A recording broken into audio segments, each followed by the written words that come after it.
self-improvement and solo travel. I want to talk about this relationship. I feel like it's not talked about enough. You know, you hear all the time people go like solo traveling to find themselves. And right here, I'm going to outline the truth. I mean, I'm in Bali right now, and it's beautiful, it's great. I live in England, and I just want to share my thoughts about this trip and sort of how this contributes towards your self-improvement journey and the positive and negative side effects of solo traveling. So, first of all, I want to touch on this major factor. I mean, this is pretty much the verdict of the video, yeah? Don't go to a different country thinking you're going to change. Thinking that you're going to change more than if you were at home. This is the verdict, okay? You can't make more progress in a different country than actually like your home, in that dirty sort of muggish, structured lifestyle that you have. You know, if you're like a masculine man like me, then you have an absolute dialed in structure. You have a diary, and in the diary it literally has everything, like how many eggs you're going to eat and this, that. That's actually how you make progress. That's how you don't make progress going to a different country because all the structure's gone. Okay, also think about the change of mentality. When you're at home, you're stuck, yeah? You're not free, but for some reason, we thrive off that sort of lack of freedom and just living in a box and just making progress that way. And what sort of progress do I mean? I mean like spiritually, I mean of course physical and mental health, the two most important things on self-improvement. You know, you'll make more progress at home than, you know, traveling. Also food, yeah. If you're going to like a really nice place, like in Asia, for example, you can't make food at home because you'll be staying in hotels, like they won't have a pan or whatever. So you're gonna have to eat out for breakfast, lunch and dinner.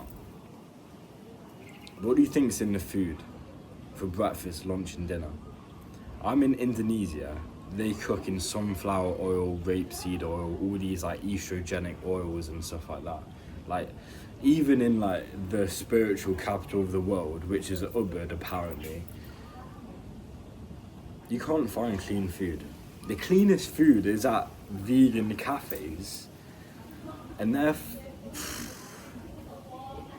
not even gonna go there, but like vegan cafes, are we really gonna be sitting down in vegan cafes having a good time?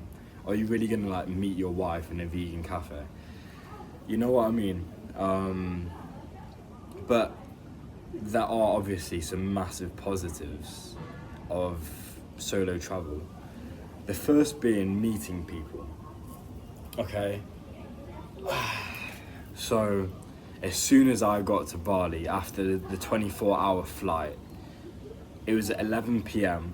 and I was just randomly walking with two Australian girls. Like, I'm not even joking. I literally go to the hotel, check in. Next thing you know, walk outside. Hi, where are you from? Oh yeah, I'm alone on this holiday. I just got here. What is there to do?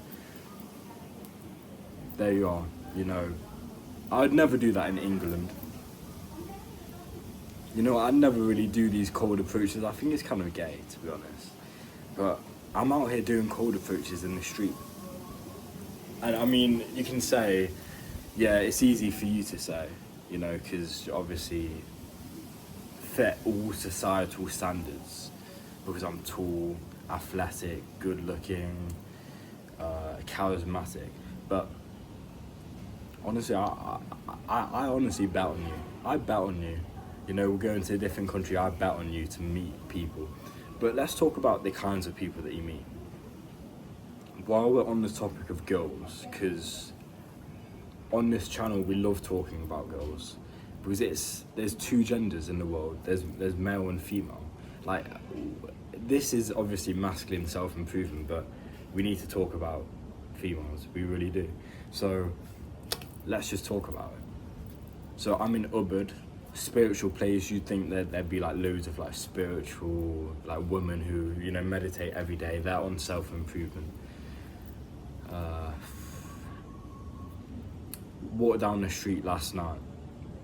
This beautiful girl, very like she had big green eyes, and I just instantly I found her super attractive. You know, I have really high standards, and I don't normally find women like attractive when I just walk down the street, which is weird. It's actually quite a feminine trait, but I'm super picky when it comes to sort of the girls that I find attractive. And there was this one. So you know the classic, where are you from? Well, she was looking at me, of course she was, you know, where are you from? Boom, convo. Oh, you're on a walk with me. Changed her direction completely. She's now walking with me, behind me. I was walking like on the roadside, of course, if you're a man, you know. So doing all this, doing all of that, dropping game. And then we started talking about health, because, you know, when it's so embodied in you, health, and when it's such an obsession, it's always gonna come out within the first 5 minutes. And it's not a weakness. So I started talking about health. I was like, yeah, I just went to the gym, and I see you here, like, and we were having a conversation. I was saying like, oh yeah, I've known you for 10 years, and yeah, just dropping game. And then we started talking about food, and I was like, I had a steak in the morning. I'm gonna have a steak this evening. You know, I have 100% unprocessed diet. And then we walk past a coffee shop. I walk into the coffee shop, sit down, she sits down with me. She's looking at the menu and she's like, oh, Snickers bowl, this, that. I have such a sweet tooth. I can't stop eating Oreos. Oh yeah, life hack. Listen to this, Raphael, you'll love this. Put a Kinder Bueno bar in the fridge, it'll have more of a crunch. Now, if you know anything about me, you know, like, I'm almost in a situation now where I'm leaving the date. Like, I'm literally, that's vile to me. So I turn round to this beautiful girl, and all of a sudden I see acne just on her face that I didn't see before. It was like my vision, it's like my eyes literally changed, and all of a sudden she had dimmer skin. When she said that, I see literally just like a line of acne, and I'm like, wait, is self-improvement so installed into my brain that it's like my body rejects the fact of having like sexual intercourse with an unhealthy woman? And I think I've got to that point. Talk about spirituality. You know, I came on this trip to sort of express my self-improvement and see where I'm at, really. And I'm gonna get onto that in a second. But honestly, I feel like this really puts it into perspective. And more about the people that you meet on holiday. If you're going alone, I stayed in a hostel for 3 nights. It was this party hostel, really famous on TikTok. You know, there's montages of it. It was a party hostel. You may think like, why would I stay there? Honestly, I stayed there because, you know, I wanted to connect with like my degenerate past, and I wanted to drink alcohol. I wanted to have a good time.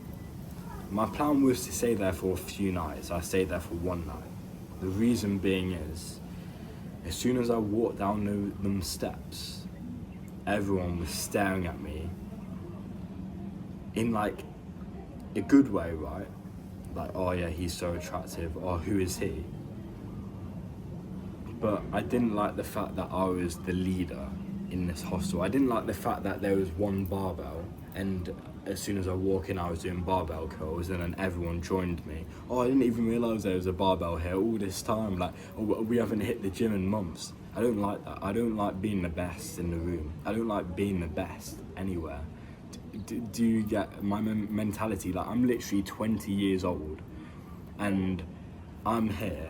These like 23-year-olds are super degenerate, and they're lost. They're lost. You may be thinking, like, listening to this video, thinking I'm a really egotistical person. Yeah. I want you to have this what I have. I want you to have this mentality where if a girl says, oh, you're way too healthy, you're boring, I want you to have that mentality where you just switch your brain off, where you just fucking leave the date mentally, but obviously you maintain frame and you pay for the food or whatever. Or you sat next to a guy and he's like, okay, I want, like, this French guy that I met, he loves pancakes, right? And he's like, okay, yeah, I really want pancakes for breakfast. You can literally just switch your brain off and be like, okay, yeah, because you like pancakes, I'm literally not going to spend my time with you. That's okay. You can be that picky. If you're young, you can be that picky, because realistically, I'm 20 years old now. In 5 years, when I'm 25, is game over. It's game over. I know that for a fact. I know that it's game over in terms of, I've already checked off some boxes. Like, I mean, the major box that I wanted to check off was attraction, really. From the age of like 17, when a girl broke my heart, that was like the key goal, was gym and attraction. Tick, tick, tick. Now, I know there's so much more. I've opened up like a gate, and there's so much more, like, to my self-improvement journey. But I believe the country that you pick to visit dictates the people that you meet as well. So pick a great country. Bali's a great country, but you'll still meet, average people that you'll meet in England.